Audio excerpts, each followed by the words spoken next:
presiones laterales, es lo que le estaba preguntando a la señorita Ruth, ¿no? Entonces acá tenemos una pantalla, una pared, que puede ser de concreto, puede ser de concreto ciclópeo, y este es un de empujes. Empujes propiamente dicho por la presión del suelo, ¿no? Entonces, acá sucede lo que es, si acá se produce una presión hacia allá, la presión que genera este material, este suelo, una carga de esta pantalla es el empuje activo. Y la resistencia que ofrece este muro al esfuerzo, que tiene sentido que es del material, es el empuje pasivo. Entonces, dos tipos de empuje, activo y pasivo. En este caso, generalmente el empuje que tenemos que controlar nosotros es el empuje horizontal debido al esfuerzo que ejerce el terreno, ¿no? Para controlar. Ahí es donde hablamos de diseño de muro, hay que poner un muro. En media ladera, por ejemplo, se hace el corte, media ladera, pasa una carretera, a donde pone el muro, ¿no? Para evitar que haya deslizamiento. Pero tiene diferentes usos también. Solamente para construir un edificio, los sótanos tenemos muro pantalla, ¿no? Entonces hay una serie de variantes de lo que son muros de contención. Pero lo importante es entender los conceptos de las fuerzas que ejerce el suelo y las cargas externas, lo que se llaman empujes pasivos y empujes activos. Entonces, las presiones laterales del empuje activo se generan por el empuje hacia el muro, del suelo hacia el muro. Y las pasivas son las que generan la resistencia al desplazamiento de la estructura de contención. Entonces, ¿qué es importante aquí para el diseño de estructuras? La estabilidad y la seguridad de la estructura. Hay que hablar de dos factores. Hay que tener estabilidad y factores de seguridad, ¿no? Para poder diseñar. Ahí es donde vamos a comparar los factores de seguridad al volteo y al deslizamiento. El muro puede sufrir volteo, por esta presión se voltea, hay que controlar ese factor de seguridad y también se puede deslizar. Entonces hay que controlar esos dos y determinar el factor de seguridad para considerar si ese diseño está bien hecho o requiere de repente aumentar la zapata. Cuando no cumple el volteo, lo que hacemos es aumentar la zapata. La longitud de zapata vamos a aumentar para contrarrestar el efecto de volteo. Pero para eso tenemos que hacer los cálculos y determinar el factor, ¿no? Por ejemplo, acá tenemos un muro de contención clásico que les comentaba. Tienes una vivienda y acá pones un muro de contención que puede ser de gravedad. ¿Ha escuchado el término muro de contención de gravedad? ¿Alguien me puede decir qué cosa es un muro de contención de gravedad? ¿Que actúa por propio peso? Por peso, ¿qué más? Contiene solo concreto. Solo concreto, ciclópeo, exactamente. No es armado. Esa es la diferencia. Por eso que es ancho, ¿no? Es ancho. Y también su altura es limitada, no puede ser una altura alta. Entonces también puede ser un muro de gravedad, está en inglés, pared de muro o lo que sea. Y acá tenemos el peso propio, que es el nivel de propiedad, entonces si voltea, entonces ponemos un muro.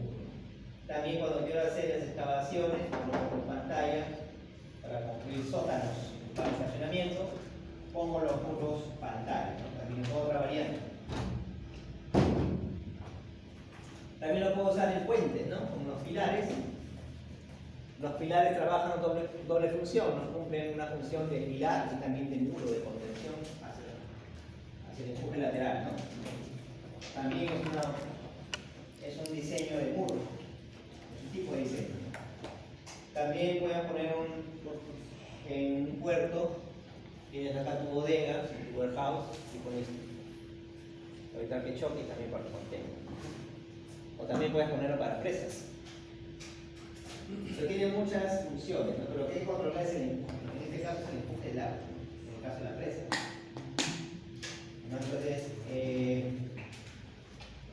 hay que diseñar también presas, no es parte del empuje, también se diseñan las presas, ¿no? También es un diseño.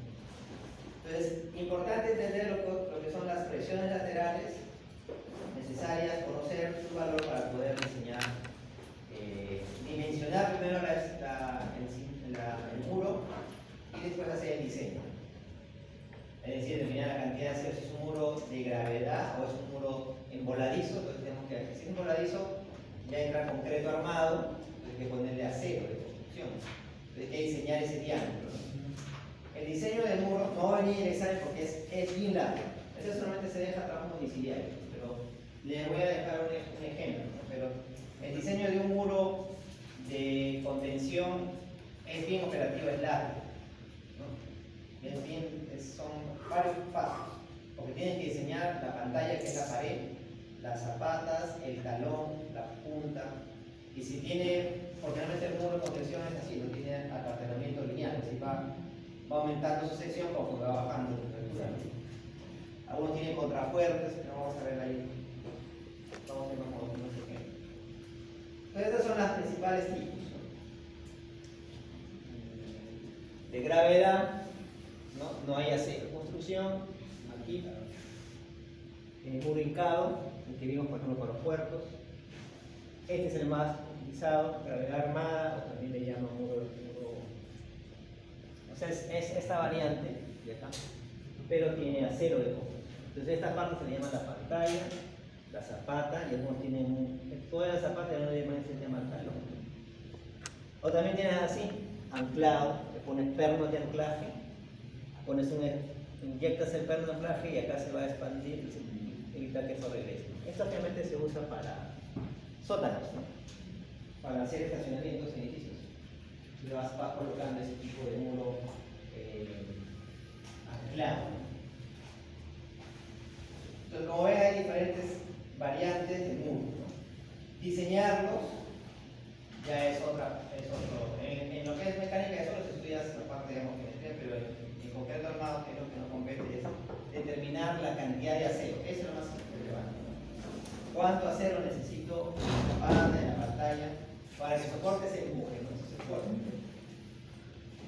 Eso es lo que tenemos que determinar, es lo que se busca. Acá otras aplicaciones también, puedo usar en canales, ¿no? En estribo de puentes, como vimos hace un momento, el estribo, y también trabaja como estribo y trabaja como muro, como de contención. También en muro de gravedad, que acabamos de mencionar, que es concreto. Semigravedad le dicen porque tiene acero pero en menor cuantía, es decir, un par de varillas ahí verticales. No es un diseño de concreto armado propiamente dicho, pero le ponen cierto refuerzo, eso se llama semigravedad. Puede ser de contenedores de material, como paredes aquí para contener material. Y este es el más usado, ¿no? para contener el empuje del río de hielo. Entonces, esto de acá se diseña de concreto armado. Es lo que buscamos, hacer diseño de concreto armado.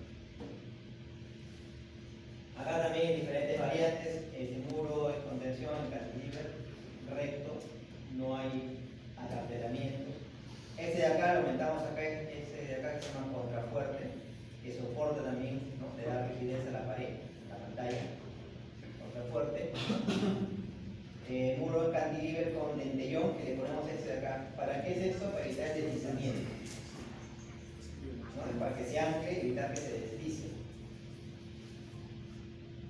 Y también tenemos el muro tipo alcancía, porque son estos muros que solamente son divisorios y contienen la caída de hielo. Esto es lo que falta en la Costa Verde, así debería ser. La Costa Verde no tiene eso. Todo tiene una mallita acá, malla gallinero que le han puesto. Va a soportar una. Claro, pero se le debería poner ese mismo. Eso da más protección, porque siempre hay caídas, ¿no? Hay piedra. Deberíamos muro alcancía. La función solamente es contener el golpe, bajan a golpe de piedras. Son diferentes variantes de muros de contención. Acá unas fotos para que vean también este tipo de enmallado. Este de acá, por ejemplo, es anclado, tiene pernos de anclaje que soportan todo eso, ¿no? Para una cochera de nivel. Acá también tenemos para la construcción, muros pantalla, van excavando. En general, una consulta, cuando le metes los pernos y le meten algún aditivo. Claro, hay un aditivo, ingresa el perno y ahí tiene un expansor, un aditivo que se hincha y evita que regrese, ¿no? Y se queda en el filtro. Y un aditivo, es un expansivo, ¿no? Y tiene una inclinación, no va así uno de los pernos va a un lado. Tiene su ángulo de inclinación. Esto se diseña, no es que se pone así al azar, se diseña a qué altura y cada cuántos metros de distancia horizontal. Todo eso se obedece a un diseño. Acá tenemos otros tipos. Este de acá parecido a lo que ponen en la Costa Verde, pero acá por lo menos es baja altura, como ven, y ponen sus pernos para fijar. Y de encima le echan concreto, ¿no? Aspersión, ¿no? No sé.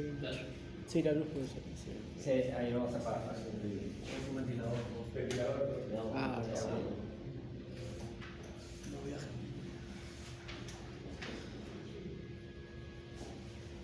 Entonces acá se le ponen la malla, los pernos y le echan concreto lanzado, ¿no? También se usa esta técnica de colocar concreto lanzado para que se adhiera, ¿no? La malla se pueda adherir a las paredes del talud con los pernos planificados. Ya queda ya, pero es baja altura, no son grandes alturas, ¿no? Algo así han querido simular en la Costa Verde, pero solamente no puso malla, nada más, no puso concreto lanzado. Ahora también tenemos muros de contención, están, digamos, arreostrados con esto para evitar que regrese, un sistema de fijación, puntales, horizontales, por así decirlo. Quitan las paredes, que hacen muro, las pantallas. Como ven, tiene bastante uso, se usa bastante, entonces lo que es diseño de muro de contención es un capítulo amplio, ¿no? Muy bien. Entonces vamos a ver ya mucho parte introductoria de lo que son empujes. Vamos a ver un video de empujes rápido, un pequeño video, y ahí pasamos a la teoría.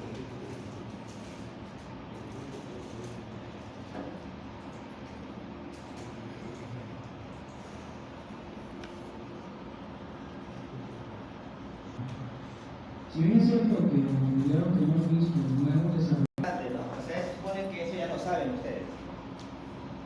Recuerden además que es la base por altura, ¿no? Es el área. Esa fuerza resultante es la base por altura entre dos, ¿no? El área del triángulo. Un medio de la base por altura. Y ahí sí. ¿No? Eso es lo que ya tienen que saber, ¿no? Si ya está a la tercera parte del triángulo. Entonces llega ya el momento acá, porque este sería el momento para compararlo. Entonces sería esa fuerza, está acá por la altura. ¿A qué altura llega? H tercios. Acá sería H tercios. Sería esto multiplicado por H tercios sería el momento en ese punto. Lo que tienen que saber, ¿no? El momento es la altura, la fuerza, ¿no? Así lo pueden calcular. Pues vamos a la teoría.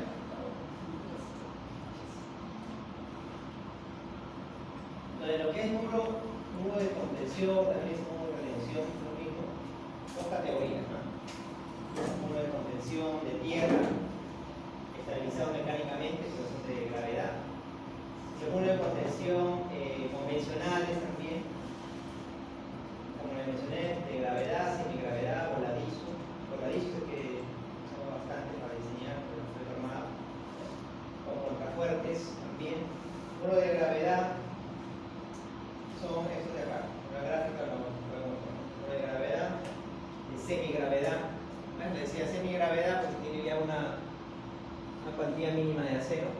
Y en voladizo, que es lo que este es el que se usa más, ¿no?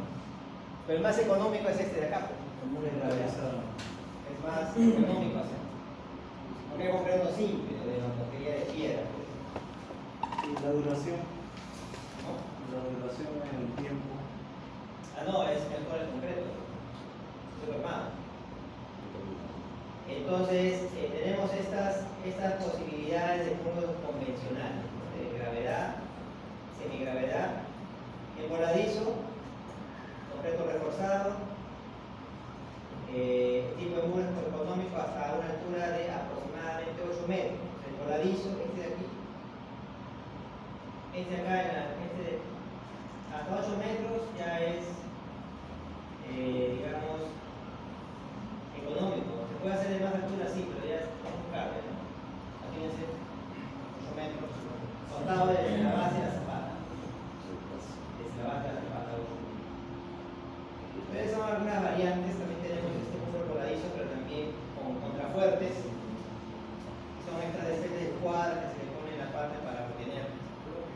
darle estabilidad también a esta pantalla, ¿no? Se llama modulador. Mira, el de gravedad tiene una altura máxima. Sí, se recomienda hasta 3 a 4 metros. Porque ya es mucha altura de trabajo. Porque es concreto ciclónico. Entonces, en lo que es muro de retención con contrafuerte, es para tener la presión lateral de tierra. ¿No? Y acá hay que revisar resistencia, también por volteo y por deslizamiento. Eso es lo que hay que analizar para poder diseñar y verificar los factores de seguridad. Todo esto de acá, todos estos tipos de muros hay que considerar esos factores de seguridad.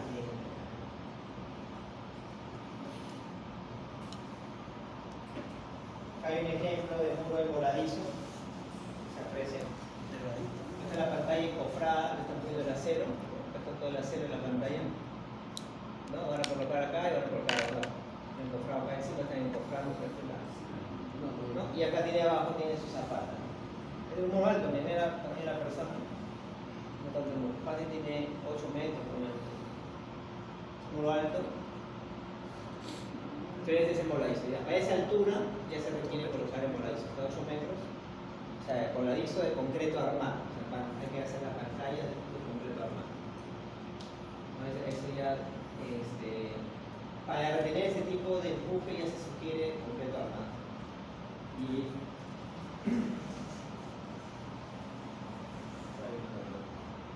Entonces, para el dimensionamiento se debe tener en cuenta varios criterios, ¿no? En función a la altura, H, altura de la pantalla, altura del muro, ya tiene un predimensionamiento. En función a la altura tú puedes terminar el talón, todas las alturas de función H puedes sacar, ¿no? Entonces, el resumen de esto de acá es esta gráfica que se ve a continuación. Ya se han hecho varios cálculos, varios modelamientos en cuál en función a H y tú ya puedes determinar ya los espesores, la altura de la pantalla y todo eso. Ahora hay un dato importante que puede ser menor de 30 centímetros para poder colocar en concreto. Puede tener la pantalla en la parte de arriba, puede tener 10 centímetros, 10 centímetros, puede ser concreto. Mínimo 30, la parte de exterior. Entonces, más o menos así, ese es el resumen de lo que está escrito aquí. En función a H tú puedes calcular, ya puedes predimensionar. Conociendo H, haces toda la altura total. Miren, acá está H, voy a poner el es H. Entonces, conociendo H, tú ya puedes predimensionar, puedes hacer un prediseño de tu muro. ¿No? Teniendo en cuenta este de acá, el B, es el muro voladizo, y el otro es el muro de gravedad o ciclópeo, ¿no? Pues tú teniendo H acá es un décimo y en la parte superior mínimo es lo que decía 30 centímetros para que pueda entrar el concreto. No puede ser menos de 30. Para que entre el concreto, es el suncho, la vibradora para poder. Y el talón, un décimo de la altura, todo tiene que estar entre la mitad y 0.7 de la altura en lo que es la pantalla. Y cuando hagamos el diseño y verifiquemos volteo, si no cumple, entonces si no cumple el volteo, lo que se tiene que hacer obviamente es obvio, hay que incrementar la zona.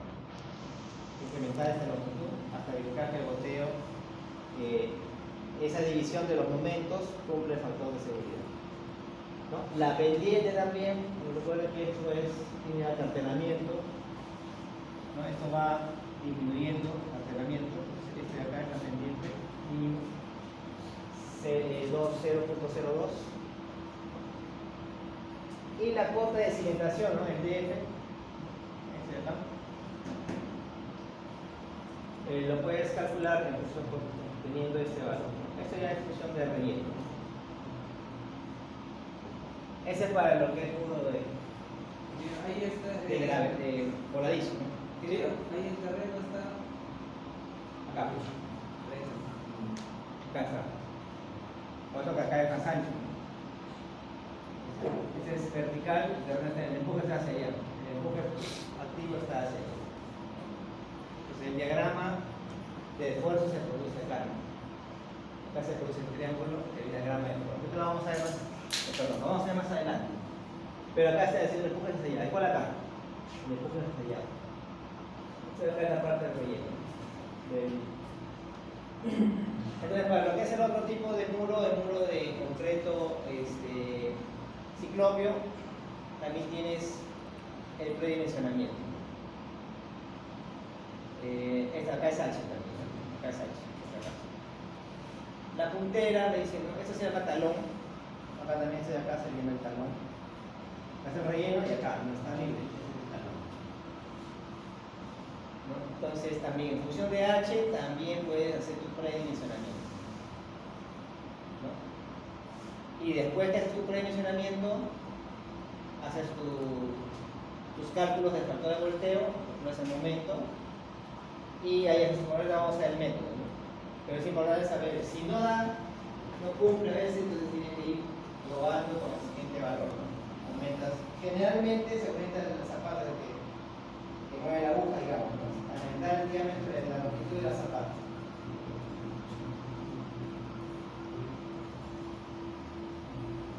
Entonces, ¿cuál es la aplicación de las teorías de la presión lateral de tierra al diseño? Entonces,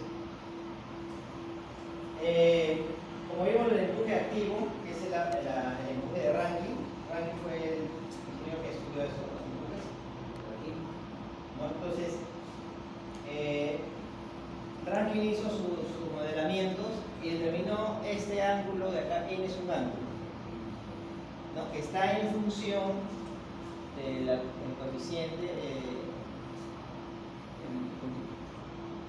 esos son el ángulo de fricción interna, ¿no? Del material. Y alfa ahorita vamos a ver el gráfico. Entonces, a través de su modelamiento, él determinó este gráfico, que lo tenemos la teoría, pero acá el gráfico se entiende mejor acá. ¿No? Entonces, ese es el N que vimos, está este ángulo que forma esta línea recta con esta inclinación. Este es el ángulo N que está en función del ángulo de fricción interna, ¿no? Y del ángulo que forma la horizontal con el relleno, ¿no? El terreno ese alfa que está arriba. Entonces, en función de estos ángulos, alfa y el phi, puedes calcular este ángulo de inclinación, ¿no? Que ya te dice más o menos qué distancia tiene que tener. Pues tú sabes este ángulo ya puedes terminar esta conclusión. Y este es el diagrama de esfuerzos. Como les indiqué, esto es esa resultante, esta presión activa de Rankine, esta resultante está a 1/3 de la altura total. Lo que vimos en el video.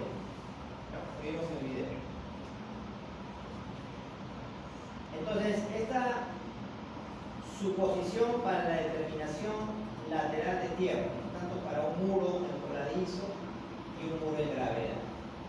Siempre es, acuérdense, no se olviden eso, que es 1/3 y esta es la presión activa de Rankine.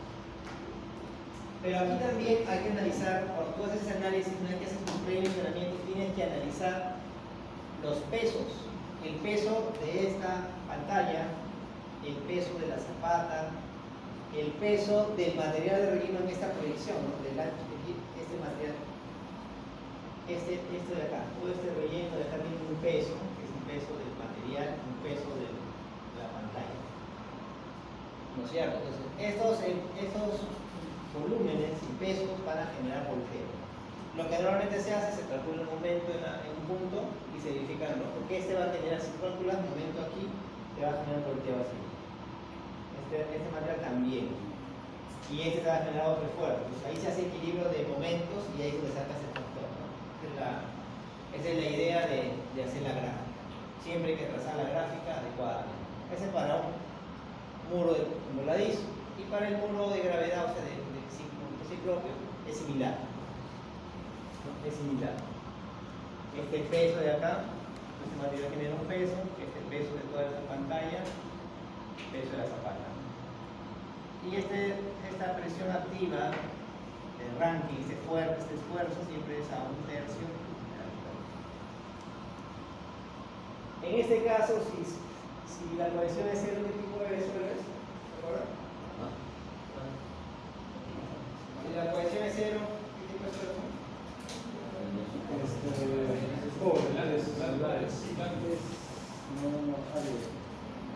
Cohesión cero, ¿qué quiere decir? Importante hacerlo, porque con eso se hacen los cálculos, con esa descomposición se hacen los cálculos. ¿Ya? Porque sería, por ejemplo, el momento en el punto A, sería esta fuerza que genera todo este peso multiplicado por esta distancia, ¿no? En este caso horizontal sería el momento acá. De igual forma, esta pantalla, calculas el peso de toda la pantalla y que cae en esta aplicación, entonces de esta distancia de este punto hasta acá sería el caso, ¿no? Recuerda ese momento de fuerza por distancia, ¿no? Y también puedes calcular esta fuerza de acá, la descompones, o sea, sería la horizontal, ¿no? Se descompone en horizontal y vertical. Esta vertical, como cae aquí, el momento es cero, pero esta de acá, esta horizontal, te va a generar un momento, que sería esta fuerza de acá horizontal multiplicada por esta longitud que es h de h. ¿Ya? Equilibrio de momento. Bien, digamos. Este ángulo es el ángulo de fricción interna del muro con el material. O sea, voy a regresar a este gráfico. Acá se genera un ángulo, ¿no es cierto? Esta horizontal con este ángulo que se genera es el ángulo de fricción interna del muro con el material. Este ρ. Este ρ es este ángulo. Entonces tú descompones la horizontal, ¿no? Aquí y acá es un poco. Sería por el coseno, ¿no? Sería P sub A coseno de ρ. Horizontal y el otro así, vertical sería por el seno de ρ. Y ese ángulo se viene el ángulo de fricción interna del material con el muro con el material. Entonces, la aplicación de las teorías de presión lateral de tierra al diseño. Si se utiliza la teoría de Coulomb, porque todo está basado en la teoría de Coulomb, será necesario conocer el intervalo del ángulo de fricción. Está en ese intervalo de 27 a 30 grados. Si es arena gruesa, el ρ vale de 20 a 28. O sea, esa inclinación respecto a la horizontal de esa fuerza resultante depende mucho del tipo de material, ¿no es cierto? Entonces ese ángulo tiene estas posibilidades de cuál tipo de material, de relleno. ¿No? Entonces, conforme va disminuyendo las partículas que componen ese suelo más fino, el ángulo va disminuyendo también. Por eso una arcilla está entre este valor. Eso es un experimental, eso ya son cálculos experimentales que nos ayudan para poder calcular esa fuerza horizontal, porque al final esa fuerza que está inclinada, yo tengo que hallar la fuerza horizontal para aplicar por la distancia y el momento. Entonces necesito conocer ese rol, porque ahí tienen los valores de cuál tipo de... Pensar puede venir siendo material arena gruesa, estoy diciendo que todo está en ese intervalo. Puede subir 20 o 28 o un punto medio 25, ¿no? Está generalmente en ese intervalo.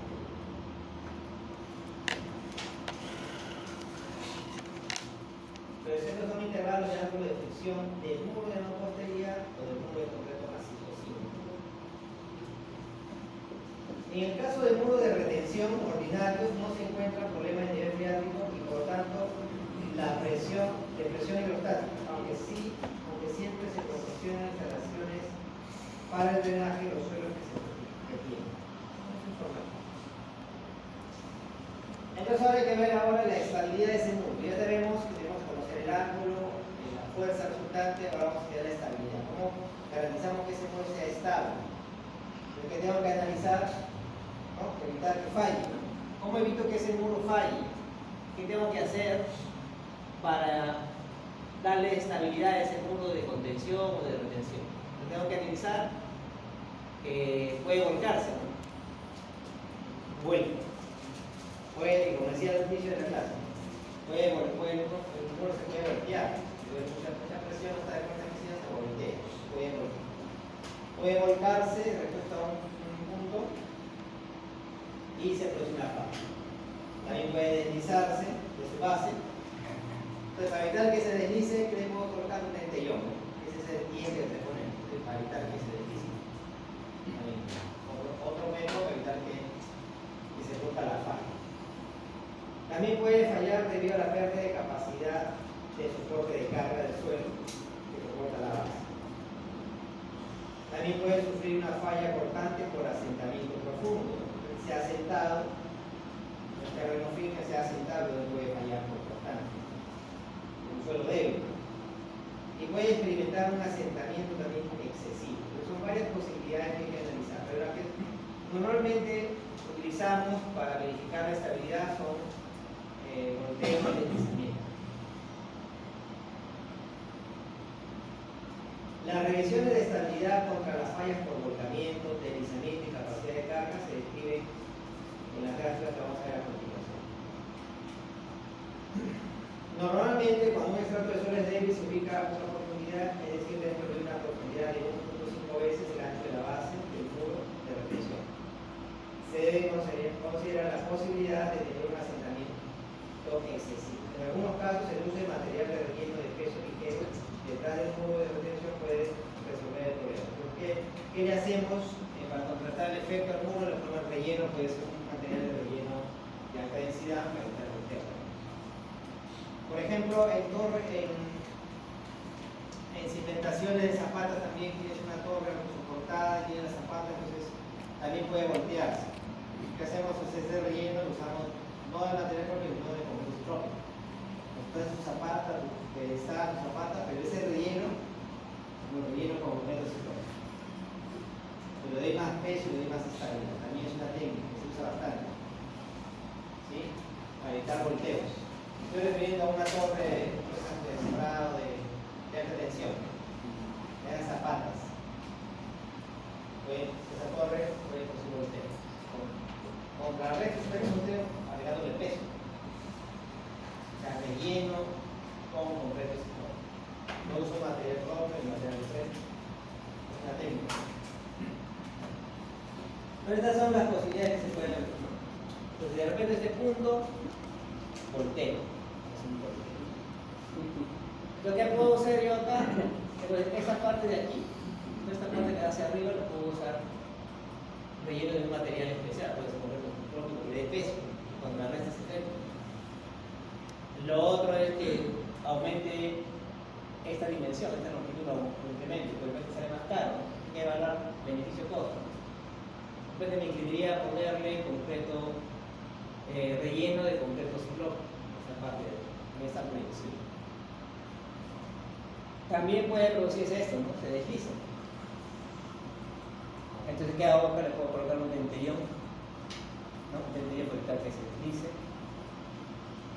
También puede ser el efecto contrario, ¿no? Que haya mucho relleno en este lado de acá y se va a producir el problema parcial. También es otra variante de falla. Falla por corte, por asentamiento, ¿no? Se asienta y se produce un corte. Entonces son las fallas más recurrentes en los muros, ¿no? que hay que controlarlas, hay que tratar de evitar que ocurra esto. Cuando tú diseñas, tienes que considerar pues, estos factores de seguridad que te garanticen que no va a ocurrir esta falla. Si ocurre esta falla, imagínense que sea acá una vivienda. Una vivienda se asienta sobre el terreno.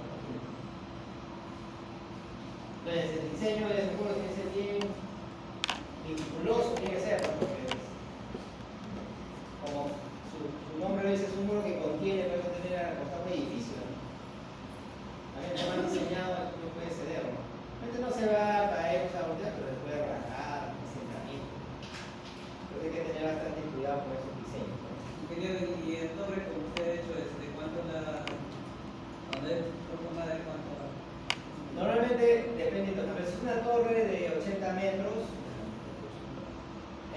normalmente ya se le pone una platea de cimentación y a esa platea se está a menos 3 metros, o menos 3 metros y medio de cimentación.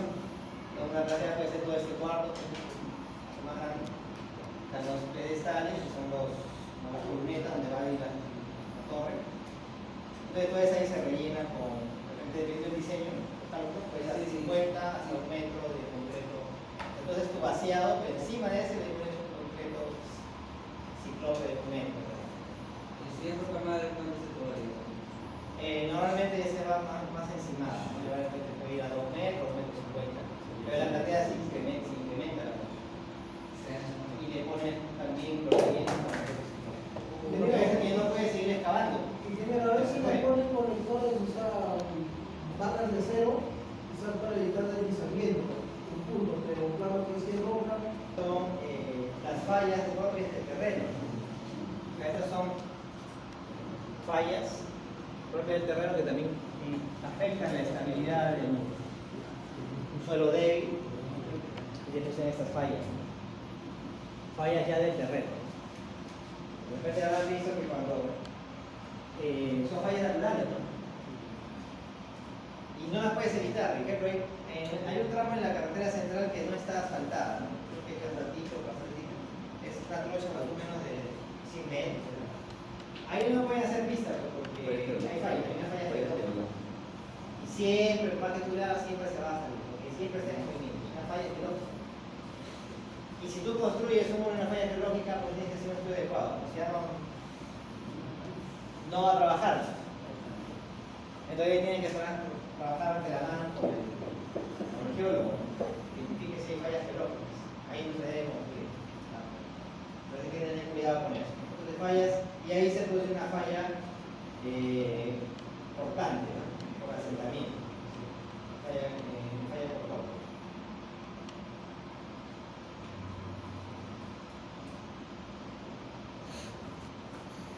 Entonces vamos a ver, esta es la teoría del redes para que lo lean.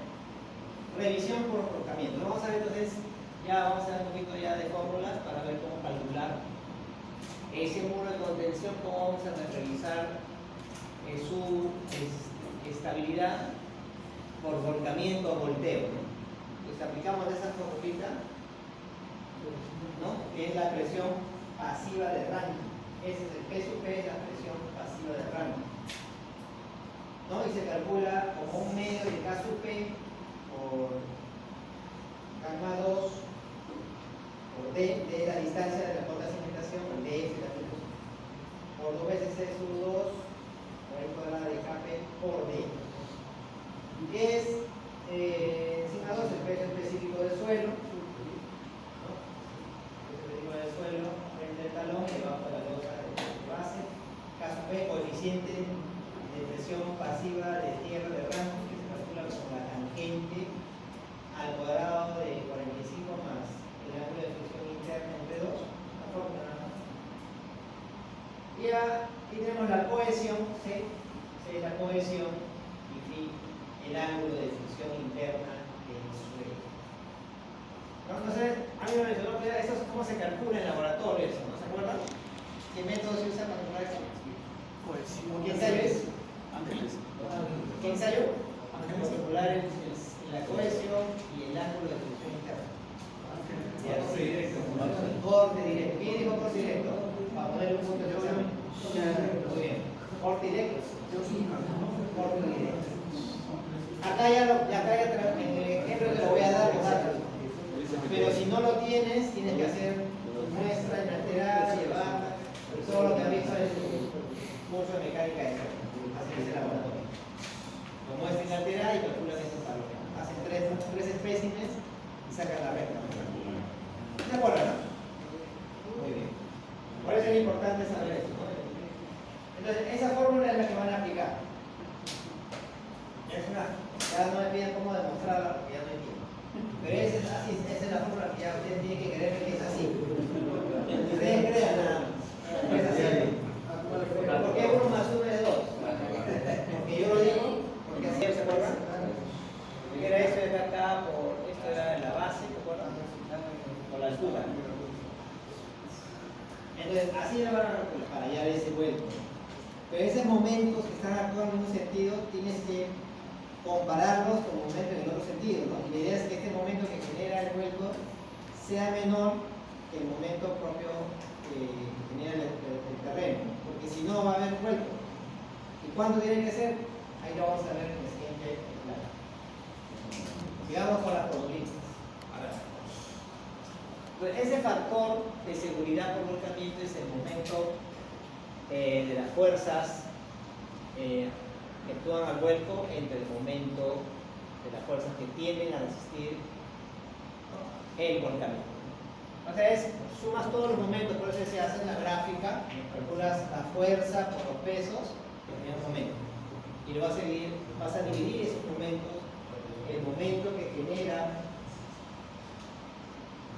las fuerzas que tienden a volcar el muro respecto a un punto, punto C, y la suma entre la suma y el otro es el momento M sub R, que es el momento de la fuerza que tiende a resistir el volcamiento del muro, para que se opone. ¿No es cierto? Entonces, en una gráfica iba a ser todo lo que genera un momento de llanta y es igual a esa división, porque calcular esa división de momento. No, entonces, el momento de volcamiento, el M sub 0, es la fuerza por distancia. La fuerza horizontal, peso H, por la distancia. Por la altura, H tercios. Acá está. Este es el momento por volcamiento. Es decir, el momento que genera el empuje pasivo. Activo, perdón, activo. Entonces, es la fuerza por la distancia. ¿Se acuerdan de la gráfica? La fuerza hay que descomponerla por el ángulo. Fuerza horizontal por esa distancia que genera un momento. Es el momento de volcamiento. Esta P sub H es la presión activa por el coseno de alfa. Y alfa es la inclinación horizontal respecto al talud del relleno. Ese alfa es el ángulo. Eso lo va a cambiar. Entonces ya tengo el momento M sub 0 como denominador, y mi numerador es el momento de las fuerzas que tienen a resistir el volcamiento. Las fuerzas que podría ser en este caso del muro, del relleno. Ya, entonces, así vamos a ir. Estamos revisando la teoría para después ver el ejemplo. Entonces, y ese momento M sub R es el momento de la fuerza P sub B respecto a C. Es P sub B por B. Es seno de alfa por la presión activa. En el otro vimos que era el coseno, ¿no? Porque esa fuerza que está inclinada, tú lo vas a descomponer horizontal, sería por el coseno, y vas a descomponer la otra que es así, ¿no? Que sería seno de alfa. Esa es la otra fuerza que se genera acá. P sub A seno de alfa. Esa es la presión P sub P. Componente vertical.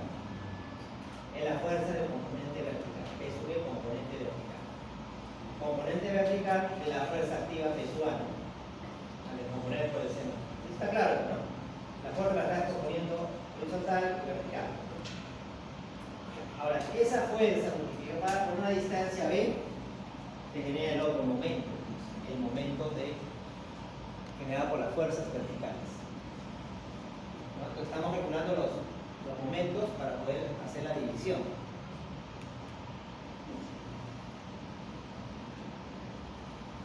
Muy bien. Acá vamos a interpretar en esta descomposición. Ya vamos a ver Entonces, estamos revisando la primera parte, que es por volcamiento, no por vuelo. Acá está el punto C. Vamos a calcular momentos respecto a este punto C, que es el talón de ese muro de contención. Entonces, lo que tenemos que hacer acá es primero calcular áreas.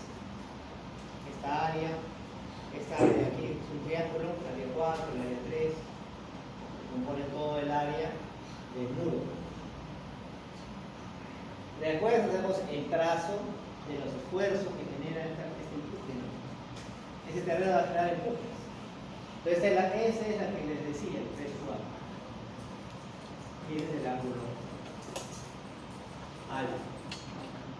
Esta es la distancia D, el relleno, también te genera una fuerza, una presión pasiva. ¿No? Presión pasiva y es presión alfa. Esfuerzo activo. Entonces a mí me interesa calcular esta distancia, ya sabemos que es h tercios por este de acá, que es un momento en este punto que genera esta fuerza descompuesta, genera un momento sellado. Esa fuerza y estos volúmenes generan un momento hacia acá, ¿no? Si yo pongo un momento, hago sumatorio de momentos respecto al punto C, entonces todo lo que está, la fuerza que está en este lado, por su respectiva distancia horizontal hacia C, se genera un momento hacia acá, ¿no? Sentido horario. Pero este de acá te genera un momento en sentido antihorario. Entonces hay dos momentos que tienen que ser iguales. Tenemos que dividir esos momentos. Y tienen que ser mayor o igual a los factores. Pero hay que descomponer. Por eso es importante hacer tu gráfica cuidadosamente y tener bien explicar tu geometría. ¿Se acuerdan del colegio, no? Cuarto grado de primario. Aplicas tu geometría. ¿Cómo es el área de esto? Es la base por altura y por el peso específico del concreto, ¿no? Ahí vamos a ver ya el procedimiento. Pero lo importante es la descomposición y la gráfica. Eso es lo más relevante para que puedas calcular todas las fuerzas que se generan y por tanto generan momento. Ese es para ese muro de... Y para el muro de gravedad, similar, también tienes que descomponer. Tienes esta pantalla, tienes un tramo rectangular, triangular acá, triangular, rectangular el área de estas áreas. Estas áreas te van a generar un momento. Cada área, multiplicado por su peso específico, te van a generar un momento. Igual el mismo razonamiento, tomo momentos acá, y todo esto que acá me va a generar fuerzas así. Sentido horario. Fuerza por distancia, momentos, sentido horario. Tengo que igualar a los momentos de sentido antihorario. Inclusive tengo que calcular este momento que genera acá, porque acá también es relleno. Acá.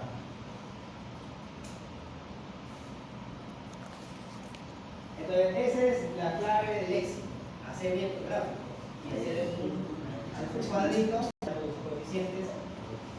Porque acá, para efectos académicos, yo te estoy dando, ¿no? Pero normalmente en la vida profesional no te dan esos datos, tienes que ir al principio, sacas la muestra y vas a la torre. Sacas tus coeficientes, phi y el c. Entonces, esta fórmula que vimos inicialmente, esta de acá, esa es una sumatoria de mr entre m sub 0. M sub 0 es este de acá, la fase, pero el de acá tengo que ir a la sumatoria de todos los momentos resistentes que está aquí. El momento debido al área 1, al área 2, 3, 4, 5, 6 y el efecto propio de la fuerza que hay descompuesto del momento vertical. Entre ese de acá, ¿no? Es la distancia horizontal, este momento, este es un momento que genera el empuje del terreno, que es la distancia horizontal, que genera en este sentido, ¿no? Y acá son los que generan el otro sentido. Entonces en el área 1, área 2, 3, 4. La sumatoria de todos sus momentos parciales lo pones arriba y abajo pones el momento de la fuerza del empuje activo. ¿Ya? Tienes que dividirlo eso. Al dividir eso, ¿qué tiene que cumplirse? Ahí está el comentario, ¿no? El valor mínimo deseable, usual del factor de seguridad respecto a la falla de comportamiento es de 2 a 3. Si te sale 1, está mal, tienes que volver a... ¿Qué tienes que hacer? Si te sale menos de 2, porque tiene que estar esta división tiene que estar en este intervalo, o sea, 2.5 o 2.5. Más de 2, menos de 3 está bien. Pero ¿qué pasa si me sale 1? ¿Qué tendría que hacer? Si sale 1 acá, quiere decir que ambos son iguales, ¿no? Yo tengo que aumentar el numerador, ¿no? Tendría que aumentar esto de acá. Eso tendría que subir. ¿Y qué implica? Tengo que aumentar. Normalmente lo que hacemos ahí es aumentamos la zapata. Le damos más volumen a la zapata. Que puede ser alguno de estos de acá, ¿no? Entonces, aumenta, como si este valor aumenta la subida, ¿no? Son directamente proporcionales, ¿no? Ahí, ¿no? Así tiene que ser. Pero si sale al revés, si sale más de 3, estaría sobredimensionado, ¿no? Entonces, tendría que aumentar acá, ¿no? Tendría que bajar el valor acá, disminuir las dimensiones, depende de la zapata. Porque si puede ser más de 3, puede ser, pero está aplicado. Está sobredimensionada tu curvo. No es conveniente, tiene que haber un punto medio. Normal que esté entre 2 y 3, de tal manera que ese diseño que tú estás proponiendo sea un diseño eficiente y económico. Pues después salir más de 3, está bien, pero si lo ejecutas es caro. Entonces ahí tú juegas con, lo que no puedes variar es esto no puedes variar, pero sí puedes variar acá, los momentos en el numerador. Tendría que subir o bajar dependiendo. Si subo, si aumenta acá, aumenta aquí, o directamente aquí. Eso es lo que tiene que tener en cuenta. ¿Está clara esa fórmula? ¿Y que el PA qué significa? Peso A, el empuje activo. Es el empuje activo que es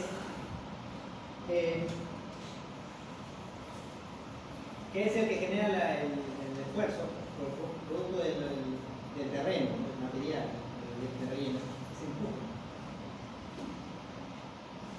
Muy bien.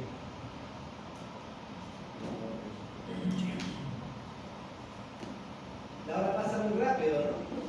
Esta hora es la mía. Entonces, tú vas a trabajarlo así, mira. Ahí te doy una metodología. Vas a hacer tu cuadrito, simplemente es hallar las áreas que vimos hace un momento por el peso específico. El peso específico del relleno, este es el relleno, y este es el concreto. ¿Cuánto vale el peso específico del concreto?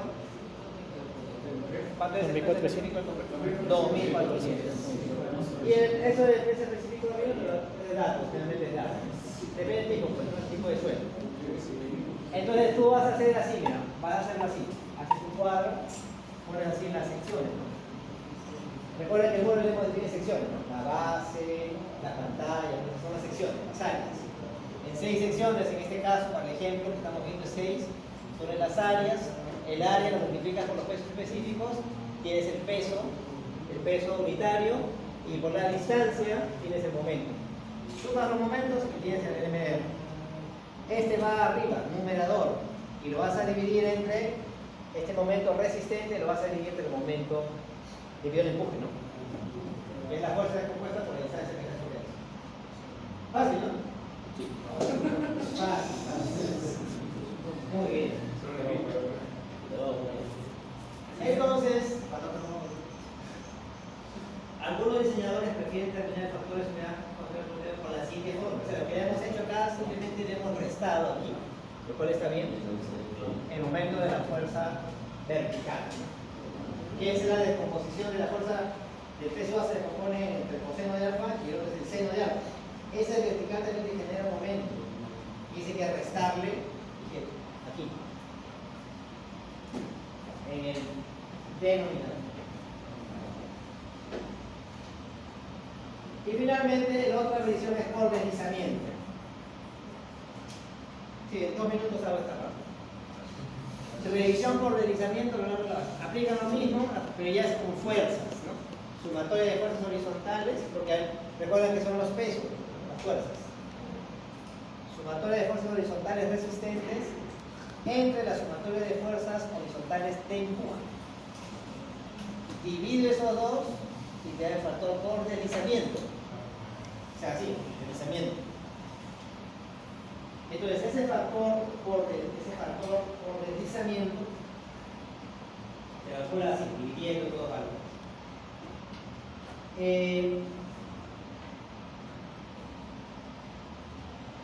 Y la resistencia constante del suelo inmediatamente debajo de la losa de la base se puede representar con esta.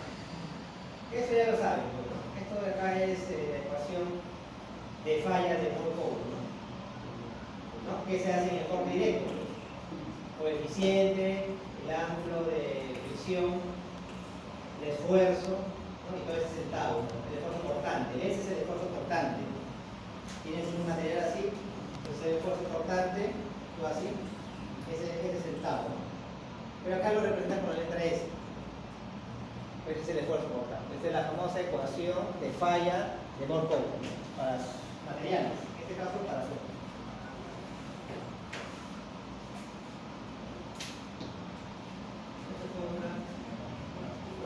Entonces aquí, eso es lo que les decía, sumatoria de fuerzas para deslizamiento, sumatoria de fuerzas verticales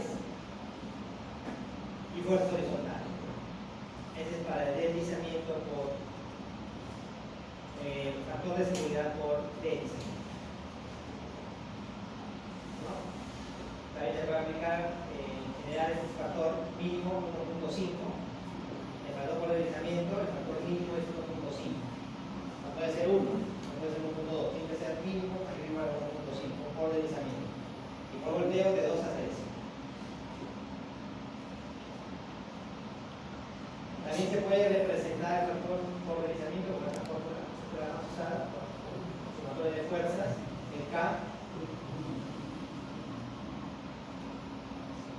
El K está entre 1 y 2, entre 1 medio y 2 tercios, el valor de K, el phi, la ángulo de fusión interna, el B es la distancia, estos son la cohesión, el T sub P ya sabemos que es, T sub A también, y es simplemente es dividir.